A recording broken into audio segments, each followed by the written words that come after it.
Hi, welcome back to our channel. ಇಂದಿನ ವಿಡಿಯೋದಲ್ಲಿ ನೆನೆಸಿದ ಬಾದಾಮಿಯನ್ನು ತಿನ್ನುವುದರಿಂದ ಏನೆಲ್ಲ ಪ್ರಯೋಜನ ಇದೆ ಎಂದು ನೋಡೋಣ. ಪ್ರತಿದಿನ ಬೆಳಗ್ಗೆ ಖಾಲಿ ಹೊಟ್ಟೆಯಲ್ಲಿ 10 ಬಾದಾಮಿ ತಿನ್ನುವುದರಿಂದ LDL ಅಂದರೆ ಕೆಟ್ಟ ಕೊಲೆಸ್ಟ್ರಾಲ್ ಮಟ್ಟವನ್ನು ಕಡಿಮೆ ಮಾಡುತ್ತದೆ ಮತ್ತು HDL ಮಟ್ಟವನ್ನು ಅಂದರೆ ಒಳ್ಳೆಯ ಕೊಲೆಸ್ಟ್ರಾಲನ್ನು ಆರೋಗ್ಯಕರವಾಗಿರಿಸುತ್ತದೆ. ಎರಡನೇದು, ಬಾದಾಮಿಯನ್ನು ಮೆದುಳಿನ ಆಹಾರ ಎಂದು ಕರೆಯುತ್ತಾರೆ.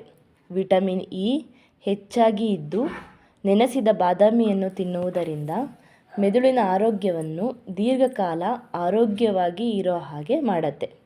ನೆಕ್ಸ್ಟ್ ಮೂರನೇದು, ನೆನೆಸಿದ ಬಾದಾಮಿಯಲ್ಲಿ ಮೆಗ್ನೀಷಿಯಂ ಅಂಶವು ಇದ್ದು ದೇಹದಲ್ಲಿನ ಮೆಗ್ನೀಷಿಯಂ ಮಟ್ಟವನ್ನು ಸಮವಾಗಿ ಇಡುತ್ತದೆ.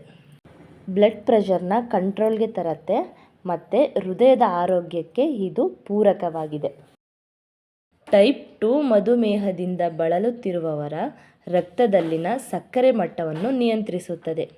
ನೆಕ್ಸ್ಟ್ ಐದನೇದು, ನೆನೆಸಿದ ಬಾದಾಮಿಯನ್ನು ತಿನ್ನುವುದರಿಂದ ಚರ್ಮದ ಮೇಲೆ ನೈಸರ್ಗಿಕ ಹೊಳಪನ್ನು ಪಡೆಯಬಹುದು.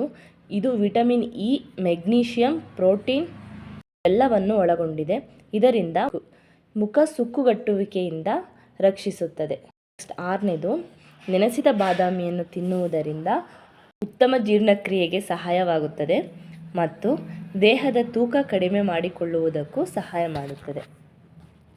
ಹಾಗಾದರೆ ದಿನಕ್ಕೆ ಎಷ್ಟು ಬಾದಾಮಿ ತಿಂದರೆ ಒಳ್ಳೆಯದು ಅನ್ನೋದಾದರೆ, ಒಬ್ಬ ವ್ಯಕ್ತಿ ದಿನಕ್ಕೆ 30ರಿಂದ 50 ಗ್ರಾಮ್ ತಿಂದರೆ ಸಾಕಾಗುತ್ತೆ ಎಂದು ವೈದ್ಯರು ಹೇಳುತ್ತಾರೆ. ಇನ್ಫಾರ್ಮೇಷನ್ ಇಷ್ಟ ಆದರೆ ಲೈಕ್ ಮಾಡಿ ವಿಡಿಯೋಗೆ ಮತ್ತು ನಮ್ಮ ಚಾನಲ್ಗೆ ಸಬ್ಸ್ಕ್ರೈಬ್ ಆಗಿ.